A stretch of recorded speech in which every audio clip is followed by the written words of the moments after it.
All right, everybody, welcome here inside the Den Fox 5. I am Mike Davis. We are joined by a sports betting pioneer today here for Sound Off Sports. I am lucky to be joined by Joe Asher, Boomer Sportsbook. We know you've been everywhere. You've done everything in this business. You're a pioneer, and we're going to get to all the new exciting things you're doing now with Boomer Sportsbook. But Joe, how you doing? How you feeling right now? Excited to be here? Well, that's quite a build-up.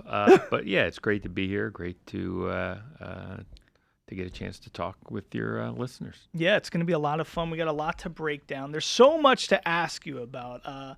Of course, you've done everything in this business, from Delaware, from Brandywine to, William Hill to, so IGT, all these different things you've done in the business. And we're going to get into why Boomers is changing the game, especially here in Nevada locally. But I think it's so fascinating because your rise in this business, it's almost like you got your 10,000 hours of expertise as a young kid in such a fascinating way. I believe you were 9 years old, something like that, in the back of butcher shops actually shooting dice in Delaware. Is this all true? Yeah, that's true. It was one butcher shop. But the butcher shop was in downtown Wilmington. My dad had a newsstand in Wilmington, and the butcher shop would close at 5 o'clock, and at 5:01, the dice game would break out.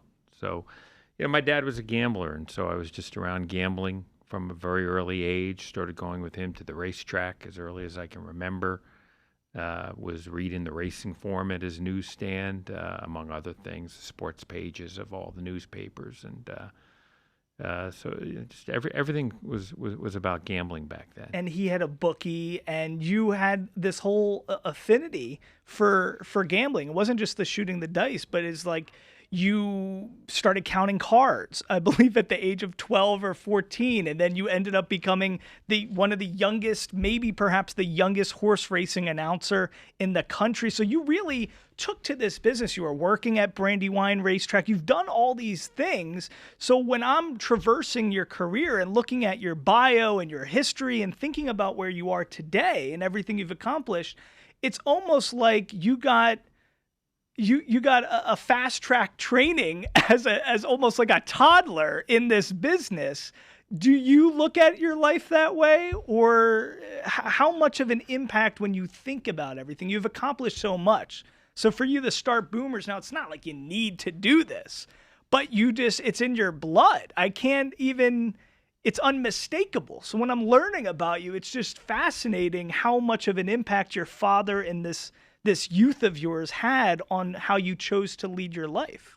Yeah, that's true. I mean, it's just sort of what I grew up around. So it's what I knew from the earliest ages, right? It's not a very conventional upbringing by any stretch, and my kids are growing up, very differently than I did, for sure. But everything was around gambling. He was betting on sports with his bookie. He was going to the racetrack. He was going to essentially a card club. We called it the bookie joint, but a card club, and they'd play poker on weekends. He was playing gin rummy with guys. Right. You mentioned card counting. He was going to Atlantic City back then. It was not too long after Atlantic City legalized casinos, and there was this legendary card counter named Ken Houston, and he wrote a book about card counting. And so I went to the Wilmington Public Library, checked out the book, read the book, and went and bought 8 decks of cards and just sort of learned the card count using his system. And we got a whole separate conversation but you did around well. that. You did well doing it. Well, card counting's a grind, and what he did and what the MIT guys did later was they had a team, and they worked in a team. And the guy who would sort of go around, for Ken Houston in his case, would go around from table to table. When the count was right at that particular table, somebody would signal him to come over. So it's very different counting cards as sort of in one of those groups, which is what he really put together, than doing it for yourself. It was a grind. But my dad, when he thought I was ready to go to Atlantic City, he took me. There was this comic shop in downtown Wilmington, and it was like a miniature costume shop. So he bought me a fake mustache, and we went down to Atlantic City. What? And he staked me. He staked me in Atlantic City. I was 14 at the time, and I actually got a little irritated with him because he was kind of hovering, around the table. But it was a grind. You make a couple bucks, you lose a couple bucks, but it was. Wasn't it tremendous pressure? I mean, isn't it? Does a part of you feel like you were like a Shirley Temple in a sense, where it's like your dad was kind of putting you in a position and utilizing your skills for game, or it was something you wanted? No, I enjoyed it, right? It's just what I know. Kids, your environment is your environment, and that's what you know. So I kind of thought I was ready to give it a shot in Atlantic City. So you're 14, you go to a casino, he puts you in a mustache, well, he bought me one. Yeah. And I put it on. Yeah, but keep in mind, I'm shooting dice at 9, so this is like 5 years after I started shooting dice, right? And I probably started going to the racetrack. My earliest memories were all around a racetrack. So, 1979, there's a horse called Spectacular Bid. I don't know if you ever heard of him, but 1970s was like a golden era in horse racing. You had Secretariat win the Triple Crown for the first time in 25 years in 1973. Then you had Affirmed and Alydar next you had Seattle Slew, who won the Triple Crown, only undefeated horse to win the Triple Crown. Then you had Affirmed and Alydar with their legendary battles, and Affirmed won the Triple Crown that year. So you had these 3 Triple Crown winners in the 70s. The next year, 1979, there's a horse called Spectacular Bid. Won the Kentucky Derby, won the Preakness, and he lost the Belmont Stakes. The story was he apparently stepped on a safety pin in his stall before the race. He also had this jockey on him, a young Maryland jockey named Ronnie Franklin, and there was a lot of criticism of Franklin around his ride. Anyway, the very next time after the Belmont Stakes that Spectacular Bid ran was at Delaware Park, which is where I grew up and my dad always went. And so the legendary jockey Bill Shoemaker, who was sort of this iconic thoroughbred racing jockey, flew into Delaware to ride Spectacular Bid that time. And up until then, the only time you'd see Shoemaker was during the Triple Crown races on TV, right? This is before the Breeders' Cup, and it was like this big deal. And I remember going to the track that day with my dad and standing where he came out of the paddock and entered the main track. And it was, so it was just part of this growing up around the gambling industry. So, yeah, it sounds kind of weird now when you think about, putting on a fake mustache and going to Atlantic City and counting cards.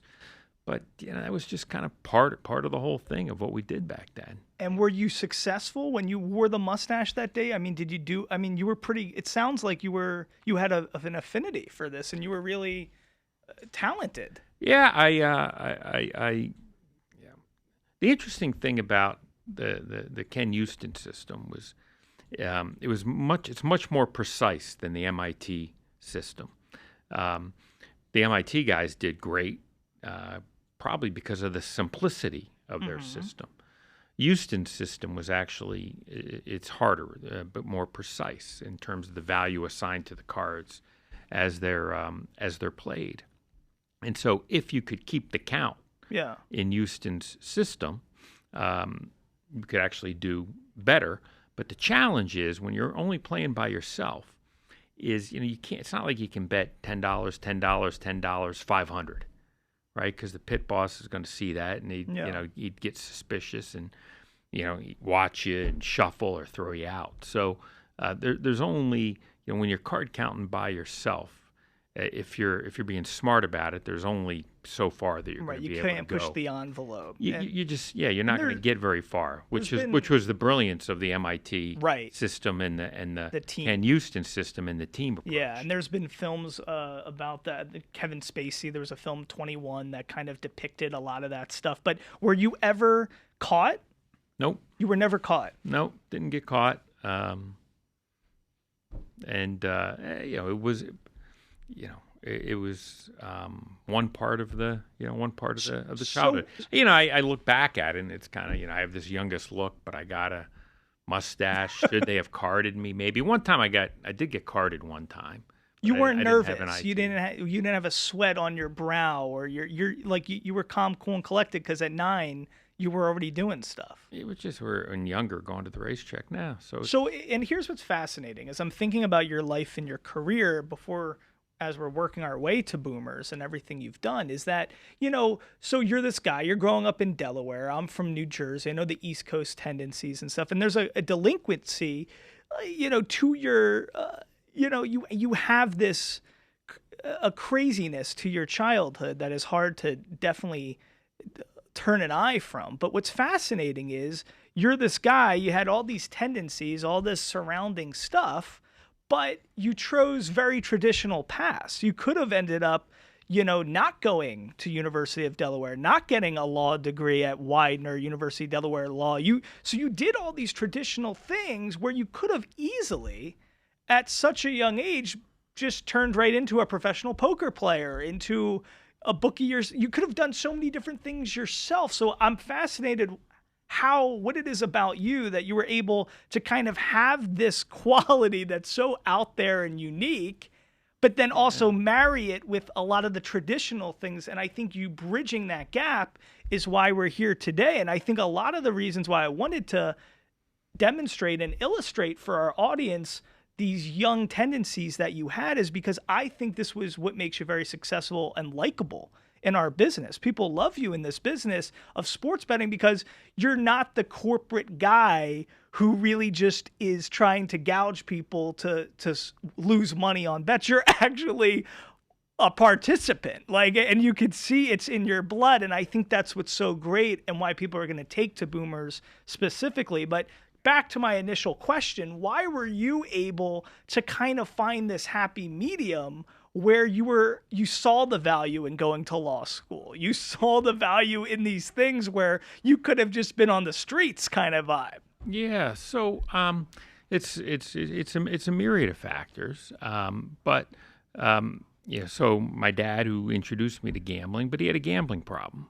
And right? Was it bad? Was he the house could he have lost the family home? He lost his business. He lost the newsstand. He lost his newsstand to gambling. I got evicted from the apartment. There was no house. My parents were separated and then divorced. So and you just lived with your dad? You didn't live with your mom? I sort of went back and forth between the two. And then at one point, I was in a group home. I was in foster homes. And so, we get a whole long separate so this discussion is all around stuff. this. Yeah, this is all part of the whole thing. So, I grew up in sort of tough environments. So I certainly saw the negative aspects of gambling too, and what happens when somebody can't control it, like my dad, and it caused fundamental and real problems in his life, and so I've always been extremely careful around gambling, and both myself and gambling myself, and I've gambled my whole life. But also in from a business perspective of what we do, and now with my kids too. So, among the many formative aspects of my youth, I got a job working at a racetrack called Brandywine Raceway when I was 16. So we, going to the track at a very early age with my dad. I was a little statistics geek and would clip out the box scores and then tell him who to bet on in sports with his bookie. It was a guy named Tony who's long dead, so I'm not outing him. But he had a place at 8th and Orange Street in downtown Wilmington. And is this back then? Just to interrupt, is a guy like Tony, is that mob affiliate? You don't know? I don't know. I don't know what kind of was going on behind the scenes. It was like a little storefront shop, basically. The cops must have known about it and been given reason to ignore it. So I get this job at Brandywine when I'm 16. I just called on the publicity director. I'd been going to Brandywine since an early age. It was a harness track. They raced at night. And the publicity director, I sort of knew who he was, and he recognized me, and I just cold called him on the phone and asked him for a job. And his assistant the prior year had quit not too long before, so he hired me. And in one of the consequential decisions of my life, the guy who was the track president of Brandywine was this very distinguished gentleman named Hap Hansen. He graduated the Naval Academy and had served in World War II. And when he came back from the war, he winds up going to work for a guy named John Rollins and becomes president of Brandywine. So in order to hire me, the publicity director, a great guy named Marv Bachrod, had to get Hap's permission because, I'm not even close to being old enough to gamble, right? And they want to hire me to work at the track. And Hap Hansen said that I could work at Brandywine as long as I stayed in school, right? And so my employment was conditioned on me staying in school. And clearly that was just like a benevolent thing from Hap's perspective, right? I mean, it'd probably be better from a work productivity standpoint if I was, not going to school. And keep in mind, too, during this whole time, school was not my thing because I really didn't have anything in common with the kids at school, right? I'm going to the racetrack, shooting dice, going to Atlantic City. Yeah, I mean, you're living a hard life. You're in group homes. It's a different life for you. It's and so, school wasn't my thing. So, but I loved working at Brandywine. I loved it. Loved everything about it. Loved being at the track. Just everything about it. I actually lived in a dormitory style room at the track. It's called a tack room. Wow. I lived in there for a summer, and I just loved everything about the track.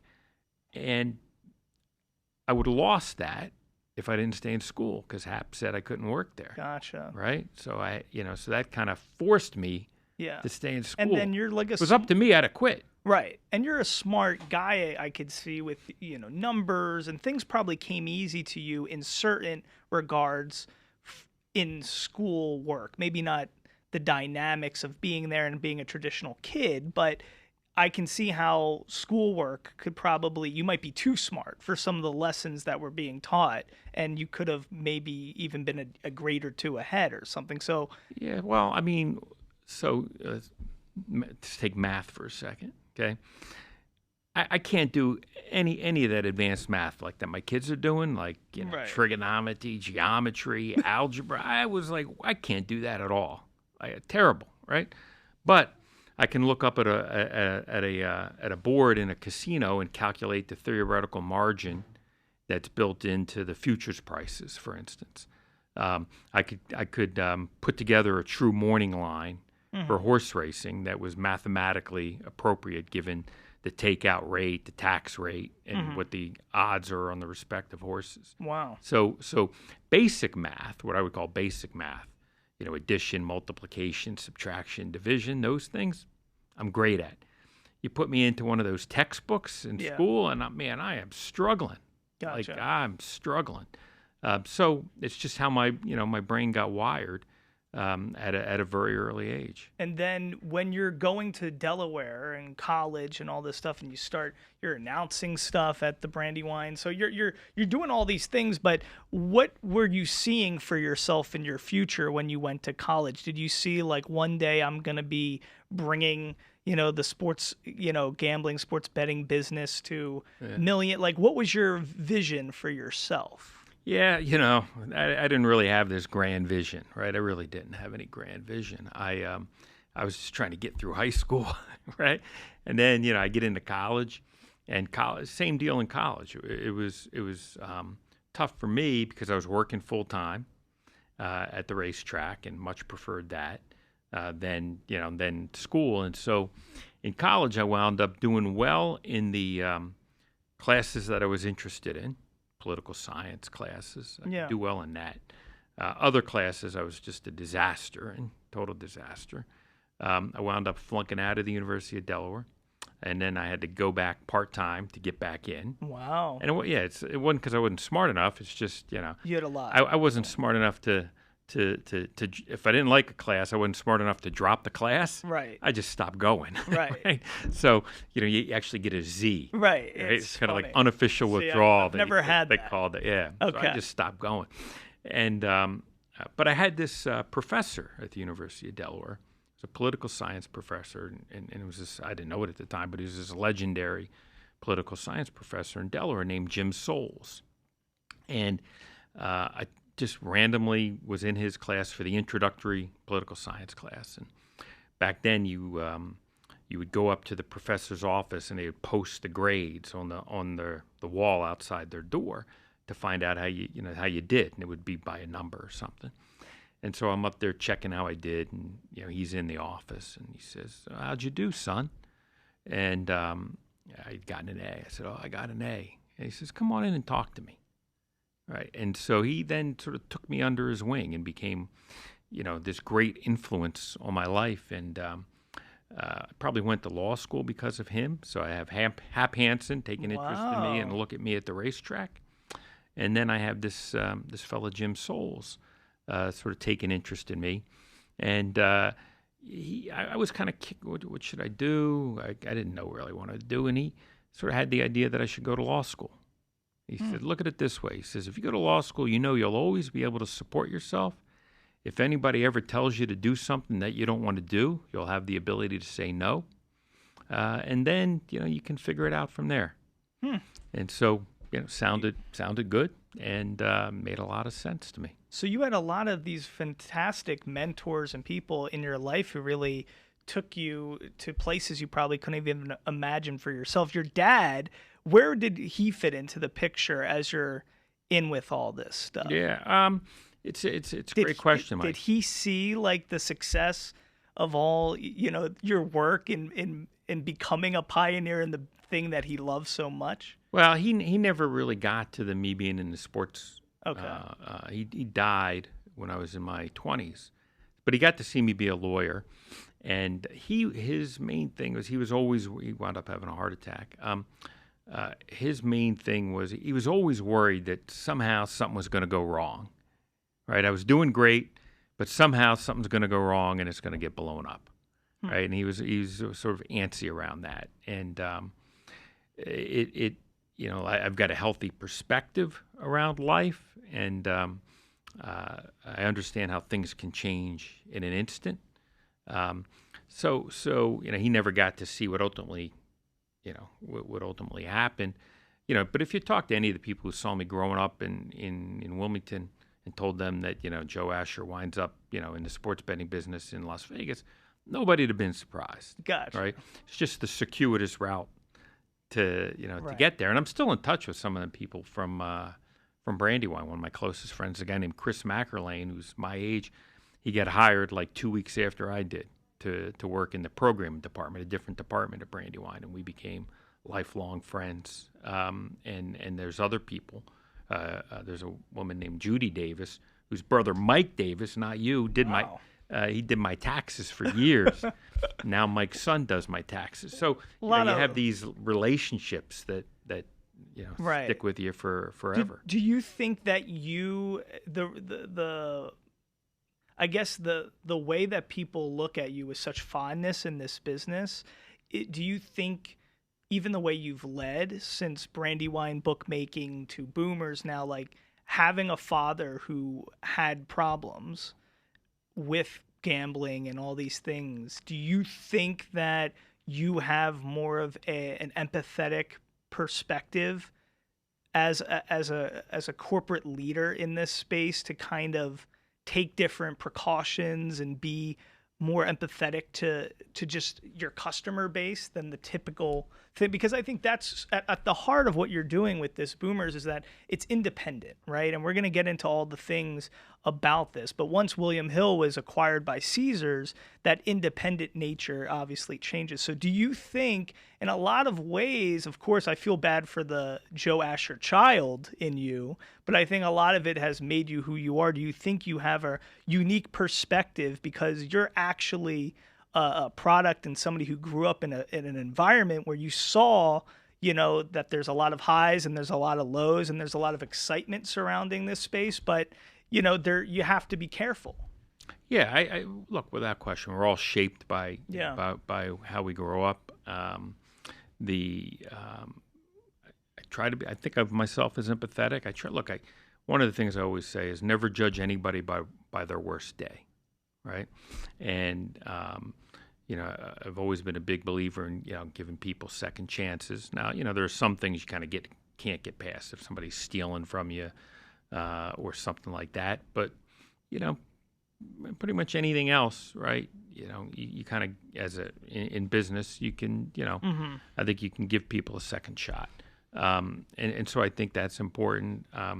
But yeah, because you have to realize that people at work, they got a whole thing going on at home too, right? Which could be a family member is sick, could be an aging parent, could be issues with their kids, right? Could be responsibilities to their kids, right? So, and I see all those things myself too.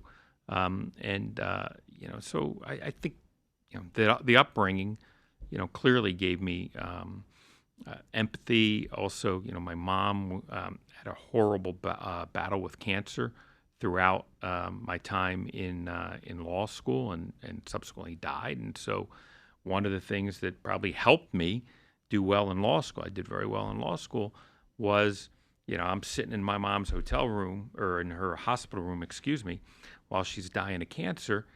I'm not getting stressed out about a test, right? A test isn't going to stress me out. I mean, that's not life or death, right? So I think it's sort of given me that healthy perspective around business, and knowing that it's not the end of the world, right? It's not it's not going to be the end of the world. We're going to get past this. We're going to get through this. And so I had this circuitous route to where I got to. I had an upbringing that I certainly wouldn't want for my kids, but I wouldn't change any of it, really. It sort of worked out pretty good. I tell people, I'm the luckiest guy you ever met. Nobody's been more blessed in life than I have. I'm so fortunate, and I don't take that for granted at all. It's a beautiful thing to hear you say that, especially, hearing the difficulties and the tough times you've had as a child. But, so you come to Vegas, and of course, it's fascinating because you love Delaware, you have your roots there. But tell us, Vegas, as a guy who was going to AC and card counting, like when you first come to Vegas, how did you fall in love with Vegas and just the unique nature of Vegas is almost born for you. It's a place that was birthed for Joe Asher, kind of. Like, why did you fall in love with Vegas? And I'm trying this, because I think what you're doing and the way that you're representing Vegas, especially, I've heard Boomer has been, it's strictly a Nevada sportsbook, and gaming opportunity. But you've had opportunities from Mississippi, Missouri, other places. Iowa want a piece of Boomers. They want the action there in their state. And you're like, no, and you're actually turning down these opportunities. We have it in Elko, we have it in Carson, we have it here at right off where we're at here in Green Valley. We have it at Ellis Island. So you're really looking at this as a play for locals here in Vegas, and that's why it's so exciting to have you here in the den talking about this. But talk about your affinity before we get to Boomers of Vegas as a place, and why you're almost protecting a lot of the future opportunities here for people who want to get in on the action of sports betting. So my fascination with Las Vegas started early. There was a TV show called Vegas with Robert Urich. It was like a detective in Las Vegas. Mm-hmm. And the opening of that show, would have the neon lights of the Strip in the opening. And you can, see it on YouTube. You're probably too young to remember it. But it just like gave me this big fascination with Las Vegas.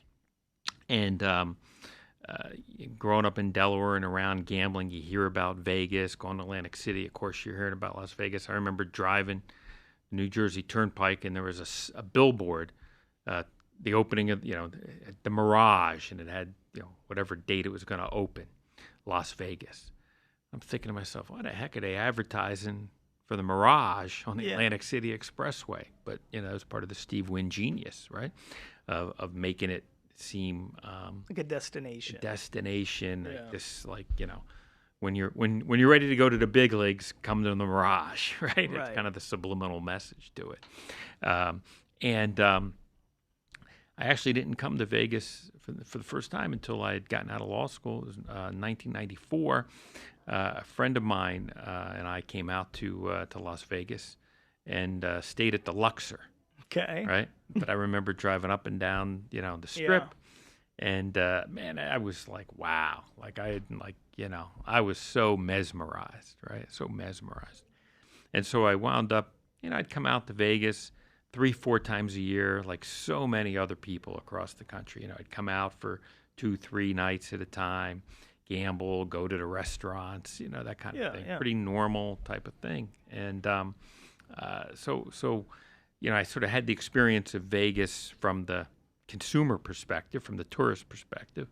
And then in 2006, so I was practicing law.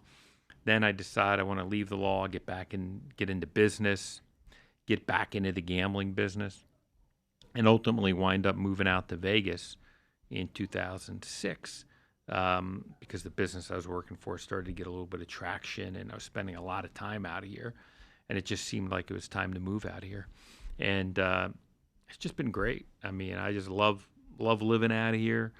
My wife, who's from the Bay Area originally, we started dating when I was living in New York City.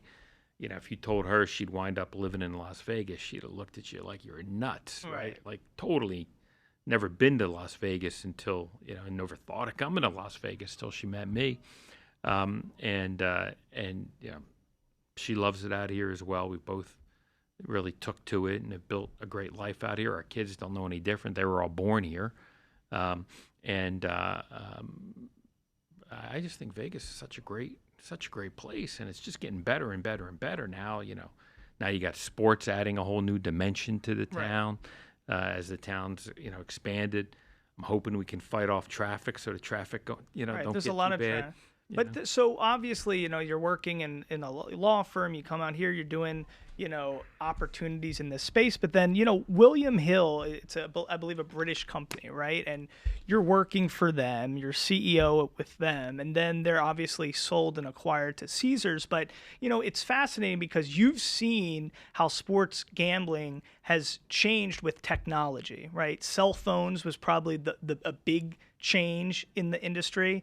And now it's like the way that sports leagues have taken to allowing, such promotional devices throughout their programming to be incorporated with sports gambling as being a big thing. And maybe we'll even talk a little bit about the news that dropped today, as you're a guy who's, testified, I believe, on Congress and sports betting issues and stuff like that, or state legislators, something like that. I know you've done in the past. But for 1 second, let's stay on this because you've seen the way that this business has evolved. And one of the issues for Las Vegas is the fact that the convenience is such a factor. That's why DoorDash works. That's why Postmates, all these things, that's the way that you're meeting customers today.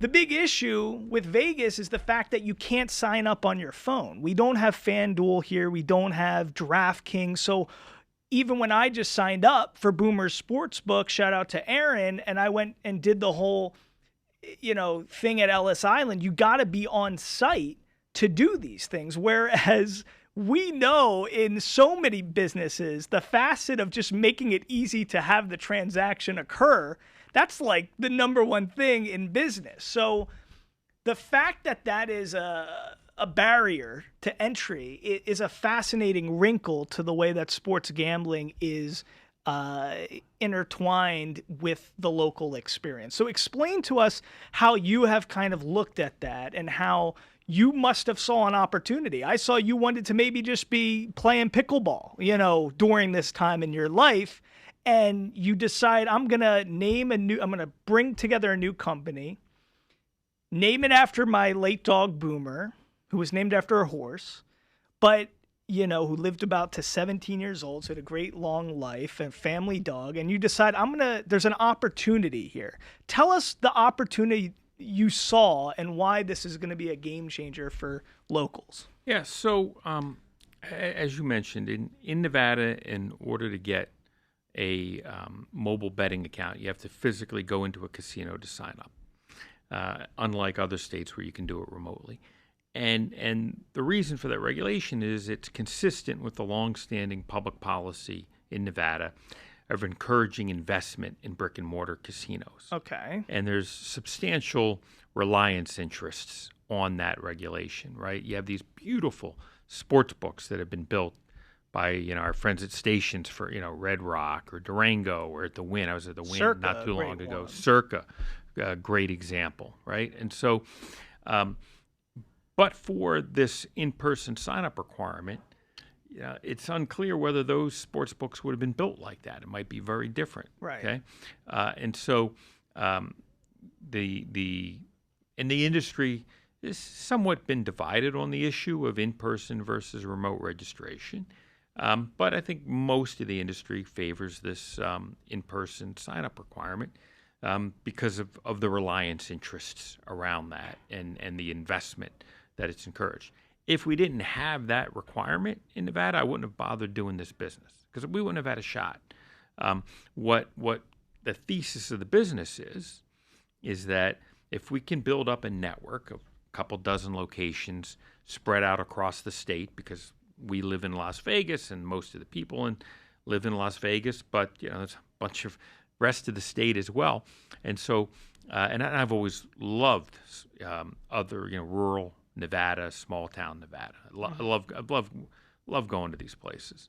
Elko, I'm very fond of going to Elko. I go there every year for the state fair with my son, for the county fair, excuse me.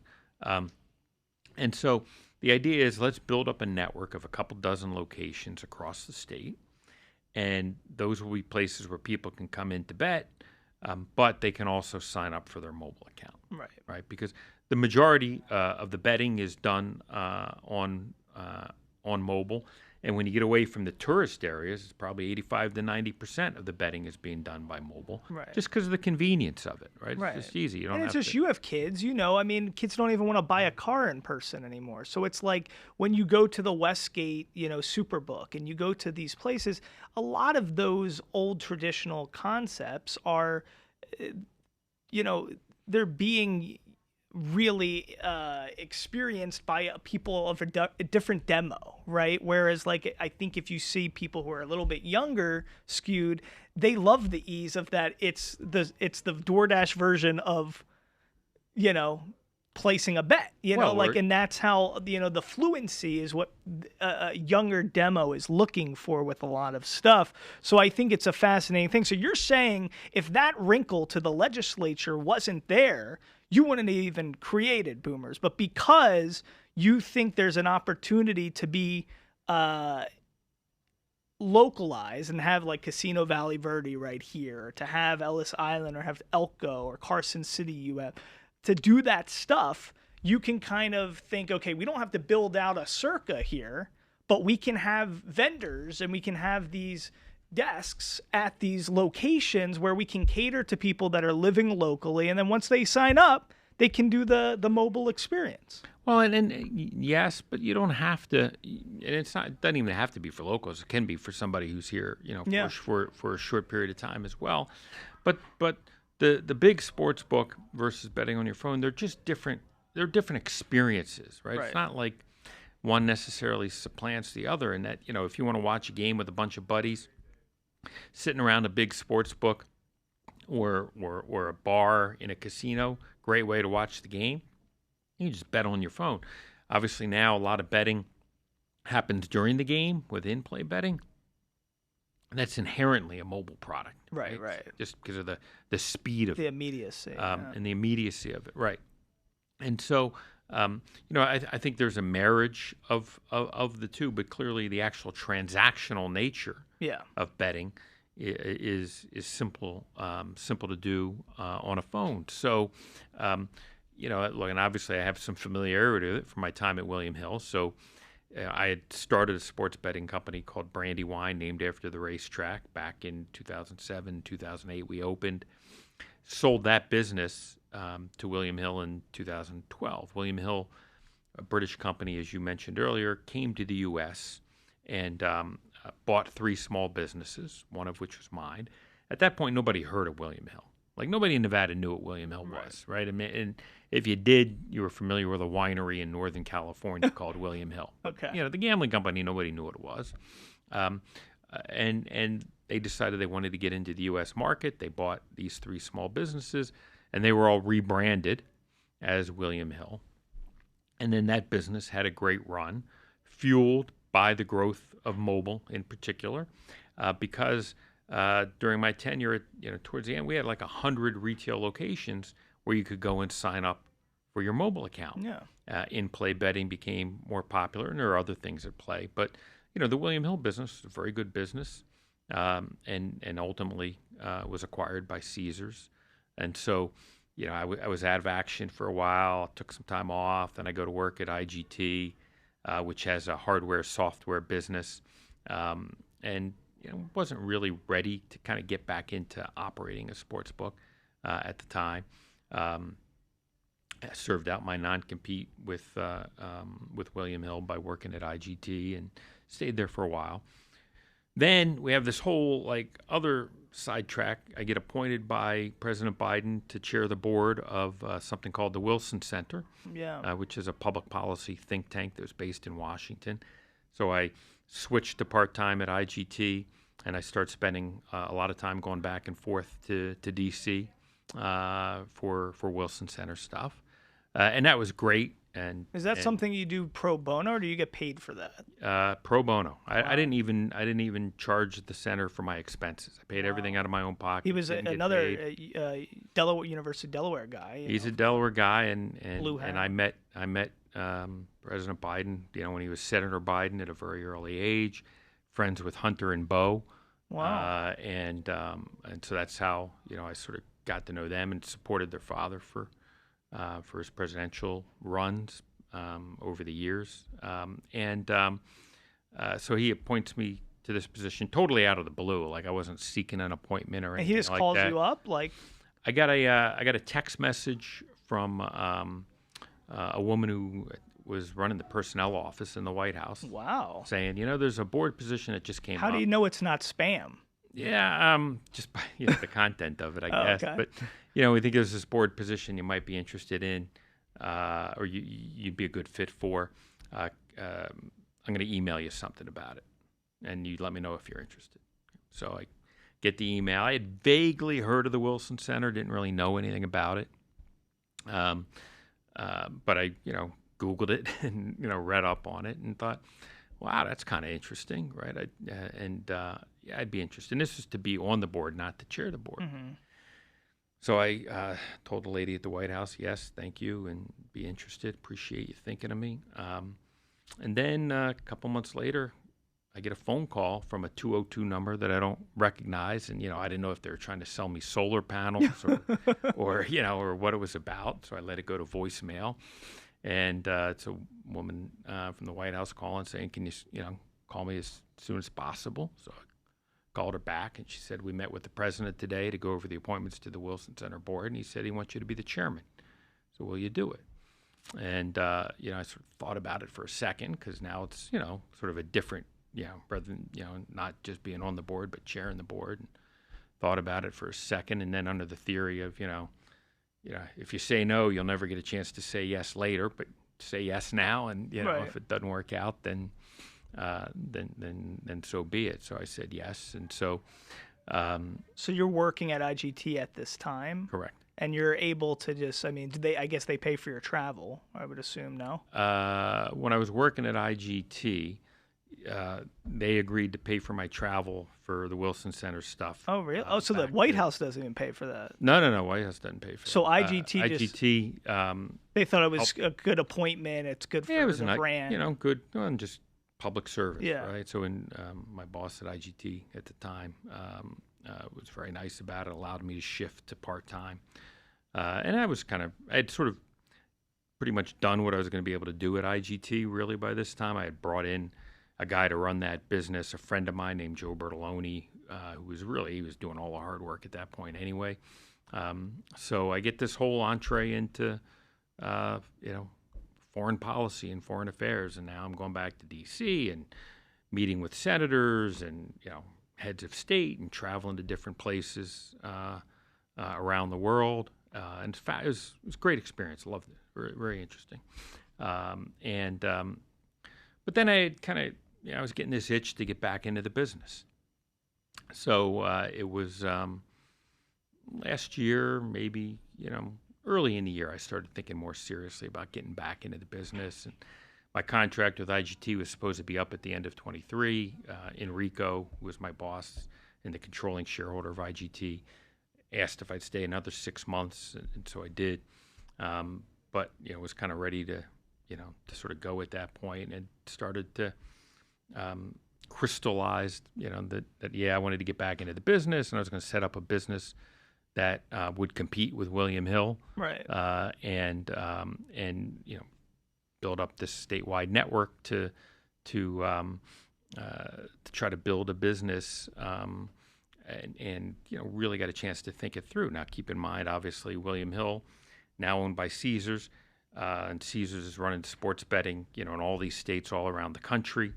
And they're the folks working there who I had brought on are now running around, and they're just busy. And I thought, maybe there's an opportunity in Nevada. And I, every few months I'd get a phone call from somebody and it was some version of, hey, it's not the same since you left. What are my options for a sports book? Some of them didn't like the lack of independence. They didn't like the idea of having Caesars in their building. They thought that that the Caesars sports betting was getting preference over the William Hill, and there are specific, things around that. So. You thought the opportunity for independence was a big thing. And so I'm up at the and so I'm up at the Elko Fair. I mentioned earlier I go to that every Labor Day weekend with my son, and they let me call races up there. I used to call horse races back in the Brandywine era and at other racetracks too. And they let me call a race a day when I'm up in Elko. I was up there, and I was thinking, man, I'd be kind of interested in getting back into the business. And in order to have a network of sports books in Nevada, you have to have what I've always called the predicate license, your core non-restricted gaming license. And in Clark County and in Reno, there's a 300-room hotel requirement. In Elko, there was no room requirement. And so I started asking around, hey, does anybody know of a license that might be available? And somebody said, yeah, the old commercial hotel, they've basically shut down the casino, but they've kept the license active. They open one day a quarter for 8 hours, and that keeps the license active. So on the last day of a quarter, they open for 16 hours, and it covers, the first quarter and then the start of the second quarter. So we do that twice a year. So anyway, I find out that the guy who is running the commercial, or works for the company that owns it, somebody I know, and wound up getting the license, and then started to put together the business plan and the team, and thought, you know what, it's time to get back into it. And some of the rest of the senior team from William Hill had by this point moved on. Yeah. And so I reached out to them. Nick Bogdanovich, who I think is the most famous bookmaker in Las Vegas, widely known and respected, and he was the bookmaker for William Hill from the very first day till the very last day. He's worked with Circa, Mandalay Bay, all over. Right, and so at this point he's at Circa, so I called up Nick and I said, hey, I'm thinking about getting back into action. Do you have any interest? And he was a yes. Dave Grohlman, who ran the retail operations for William Hill and then Caesars, he's now working for Fanatics, and he happens to be my neighbor, and we always keep in touch, good friend of mine. And I called him up, said, hey, I'm thinking about doing this. Would you be interested in coming along? Our head of HR, Debonique Blackburn, by this time she was actually working for Gary Ellis at Ellis Island. Oh, so you got a lot of the old band back together. Yeah, so we got the old band back together, but it's kind of like the Eagles at the Sphere, right? Yeah. So you got the old guys up there in the old band.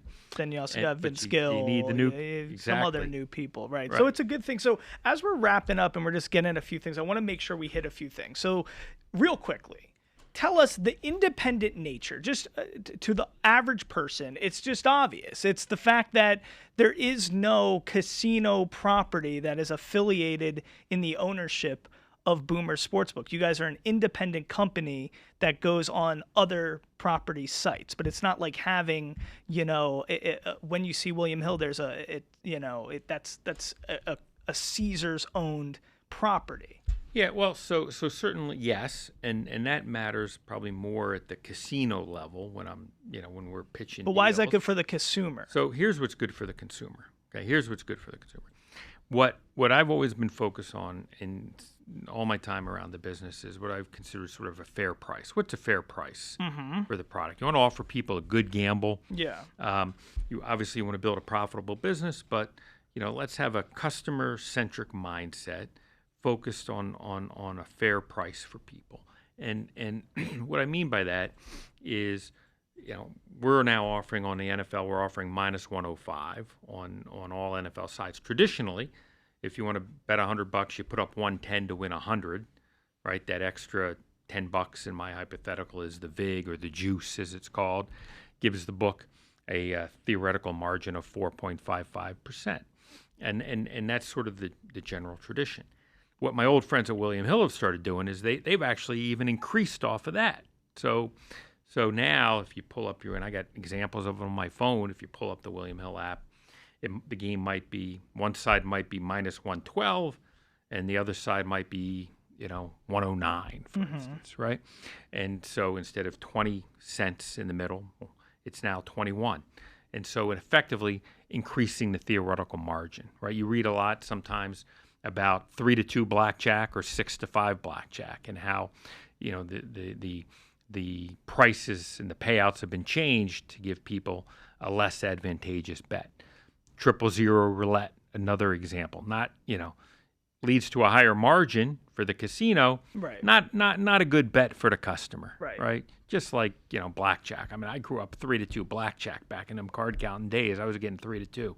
I couldn't have imagined getting 6-5. Right. And so, in sports betting, sort of in the U.S. at least, it's always been -110. Now when you start stretching that out to artificially get a higher margin, that's not good for the customer. And here's the thing too, though, with and why we think people should go and sign up for the Boomers mobile app. It's not like this is a mature market for sports betting, right? Mm-hmm. Everybody who wants a sports betting account already has one, right? And what we want you to do is just go and get another one, right? Right. It's not like marriage where you get divorced from your first wife in order to marry your second, right? There's like no monogamy here. You can have your William Hill app, you can have your Boomers app, you can have your Stations app. And then just check the price. And you're saying, and you're banking on the fact that people are going to see it's going to be more. It's a better value. It's a better value. I got 4 apps on my phone. Which apps do you got? I'm not going to tell you which ones. We're not going to give them a free shot. Okay. Okay. But I got 4 apps on my phone. If I'm betting on a game, right, I'm going to check the price at each of those 4 places. Right. And if I'm getting the extra half point, or if instead of having to lay 110, I'm now going to lay 105. Yeah. Right. I'm going to go where I'm getting the best price. Can I ask you a stupid question? So why can you do this and nobody else can do this? Anybody else can do. Everybody can do. But why are you able to pull it off and other? Oh, put the business around it. Right. Well, why are you able to find a way that this could be a profitable business, could be a win-win for both parties? Why can't other people do that? Because they're greedy? No, look, I think look, you have to understand the business. You have to understand the licensing aspects of the business. You have to know how you're going to get your predicate license, and then you got to put in the the legwork to make it happen, right? It's just a matter of knowing it, understanding it, and then actually devoting the time to do it, right? And but if we go back to the consumer, right, and all we're telling people is just check the price. If Boomers has the game, -105, I don't know, pick a game this weekend. The Chiefs are 12.5-point favorites. Yeah, Eagles-Giants. Right, Eagles-Giants, great example for us guys from that region. Eagles-Giants, it's 7.5. If you want to bet the Eagles, With boomers, you can bet it. You lay 105. So if you lose, let's say you're betting $500, you're putting up 525 to win 500 instead of 550. If you're betting $100, you're putting up 105 instead of 110, right? Like, you don't have to be, a genius to know that it's better to only lose 105 if you lose. If you win, it doesn't matter because you get your stake back. Right. But over time, you're going to win some bets and you're going to lose some bets. Right. And so, just looking at the basic math of it, checking the price. This is no different than going into the supermarket and, the Albertsons has got, if you're buying Oreos at Albertsons or Vons, and it's the same product, you can get Oreos for $3 rather than $5. Why would you pay $5 for Oreos if you can get it for $3? Maybe they're double stuffed. Who knows? I'm a big double stuffed Oreos guy. But as long as you were geographically close to that Albertsons, you would do that. And so all we want to do is get folks to go sign up for the app and then check the price. I gotcha. All right, real quickly before we wrap this up, there's a lot of things thank you so much for spending so much time with us, learning so many things about your childhood. Of course, we're telling all you guys, go get the Boomers Sportsbook app. You can obviously go sign up for mobile. There's a lot of locations here. We got the Casino Valley Verde right here, right around here by the station. We got Ellis Island. That's where I went. We got Casino Fandango in Carson City as well as Elko. But because and we got more coming too. Coming. How many do you think are going to be in the venue? Well, we now have 6 applications pending with the Nevada Gaming Control Board. So every time you want to open up a new place, you got to apply with the Gaming Control Board. So we now got 6 pending with the Gaming Control Board, spread out across the state. Some in rural Nevada, some in the Las Vegas area, some up in the Reno area. So the goal was to have 10 signed up by the end of the year. We're obviously the under's going to hit on that. Right? We're going to get the 10 in an earlier period of time. But we're kind of well on our way to trying to get that couple dozen, build out that statewide network, and just make it more and more convenient for folks as we're trying to build out the product and trying. But the key focus is going to be around have a customer centric mindset. Try to get great customer service, right? We've actually built out a call center in our office here in Las Vegas, so you're not forced to chat. Or you make a phone call and you're, on the phone with somebody out of the country, right? That's good. You call us. There's folks over in our office. Anything we can do to try to hone in on trying to have a really, really, really quality experience for folks. We got on the wall in our office. We put up there. It says, "Good isn't good enough. We must be excellent." Wow. And that's the mindset, right? And so the fact that we are 100% operating in Nevada. We're not doing something in any of the other states. Every person who works in this business lives in Nevada. I think that gives us sort of an edge and an intangible in focusing in on the market, keeping close to our customers. We're doing, promotions around the Golden Knights now, where if you make a certain bet, you're entered into a contest to win Knights tickets. We do something that we call point spread insurance, right? The Raiders are a 3.5-point favorite, and if you bet them but they don't and they win, they don't cover, you can get a refund. So anyway, we're doing all this stuff with a Nevada focus. There's a lot of good stuff with that, and then you add in the fair pricing differential. You got to love that. Real quickly, I got to ask you this because it would make no sense for me not to ask you this after learning everything about the appointment that you had from President Biden and everything you've done. From a standpoint in that sense. Of course, today there's big news, obviously, hitting the NBA as Portland Trailblazers head coach Chauncey Billups involved in a poker scandal with mafia families, we're learning now. Terry Rozier, NBA player, Damon Jones, another NBA player, all guys who are now involved in what it looks like sports gambling issues that are centered around, their play and their involvement in playing in these games. Of course, you've seen this industry from, from the early ages till now, and we're seeing how a lot of things have changed, obviously. What is your take on all this stuff? How can the leagues have ESPN Bet, the production partners, all these things that we're seeing with these in-game parlays that go on Monday Night Football, Sunday Night Football, Thursday, we see it all the time during the World Series. They're constantly in our face.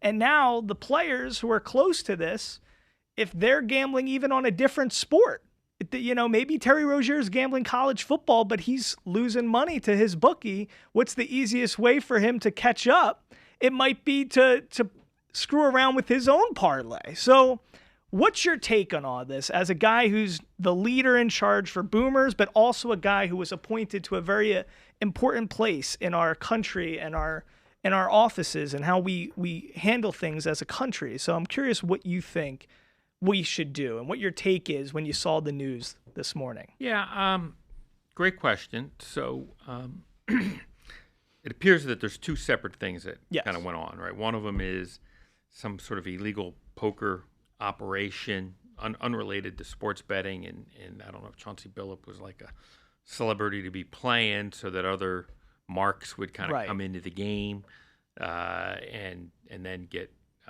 taken. Yeah. Right. So sort of bad conduct, kind of unbelievably dumb that a guy making the kind of money he's making does something like that. But let's kind of park that to the side because it's not sports betting. The sports betting thing, look, nothing surprises me anymore. I've been around long enough. Nothing surprises you. The idea that a guy who's like making $96 million on a 4-year contract wants to make a little extra money by shaving points, it's just like it blows your mind that somebody would do that. Even though I say nothing surprises you, you're like, really, Right. like you're making $96 million, and now you want to get involved with something like this. Obviously, he's innocent until proven guilty, and I haven't even read the indictments yet. Yeah. There's a couple of pieces, and we could have a whole separate show talking about these issues. But first of all, people have been doing nefarious things around sport, sort of as long as sports has been around, right? You had the Black Sox scandal back in the 20s. And there's been other point shaving and stuff like that goes on. Nowadays, it kind of comes to light because it's legal and regulated, and you have gambling companies who are affirmatively required to report anything nefarious. Now, we don't know the details of what happens with this particular situation, but unclear if it comes to light, but for the legal and regulated market, number one. Number two, there are some bets that I'm actually not a great fan of being offered. And, if people are betting him to score under a certain number of points in a game, and then he goes out with an injury, right? I think, sportsbooks need to then rethink, well, geez, do we really want to offer the under bets on these types of things? And I agree with Adam Silver, who I think said something to that effect. You really get in. And that was the thrust of the Jonte Porter episode not that long ago. So we have, I think the industry needs to think about what bets are being offered. The last piece to it, and we'll save the detail for a separate show, is the advertising and the in-game advertising and the discussion around it, I think has gotten to an unhealthy point where it's too much, right? If somebody wants to bet on the game, we should let them bet on the game because they're going to do it one way or the other. Let's have it legal, regulated, taxed, and so forth, right? But I think folks need to be careful about sort of pushing it on TV because there will be people who it shouldn't be pushed to, including kids. Right, and I don't like it. I don't like when my son and I are watching a game, and the in-play odds on the outcome of that game now appear on the TV, right? And my son understands gambling more than most kids his age, but it's just not a good, It's just I don't think that's overall a good thing for the country. So we'll save a further deep dive into that for a later date. Okay, well, that's a great answer. We needed to hear your take, of course, on a day where there's so much news in that space, but so much we learned today. Did President Biden ever find out about the mustache story? No, I don't think I ever talked to him about the mustache story. One time I saw him, though, and he said, I hear you're calling races at the Elko County Fair. And I was like, how the heck did you hear that? Like, how do you know that? Wow. And he said, somebody told me about it. Wow, look at that. So that was kind of wild. I also have an email on my phone getting fired by President Trump. Really? From the Wilson Center. He fired all the Biden appointees. Oh, gotcha. From the Wilson Center. But I do have my email that says on behalf of President Donald J. Trump. Wow. But we'll put that in the next episode. There's next episode, too. There's so much to think, and it's amazing. It all started in the back of a butcher shop, shooting dice, and boom, look where we are to now. So Boomer Sportsbook, make sure you go check it out. 4 locations right now to go see here in the Valley to go get your mobile sign up and do all your stuff. And Joe, thanks so much for spending so much time with us. We wish you the best of luck with Boomers, and we're gonna have you back next time and talk some more stories. So much more to learn. Thanks a lot. I enjoyed it. All right. And, everybody go sign up for your Boomers mobile app. Thank you very much. And remember, you don't want to pay more for Oreos. So remember the fair pricing differential. Joe wants you to remember that, and remember the mustache story. 2 great stories. Guys, thanks so much for joining us. We'll see you next time here in the Den for Sound Off Sports.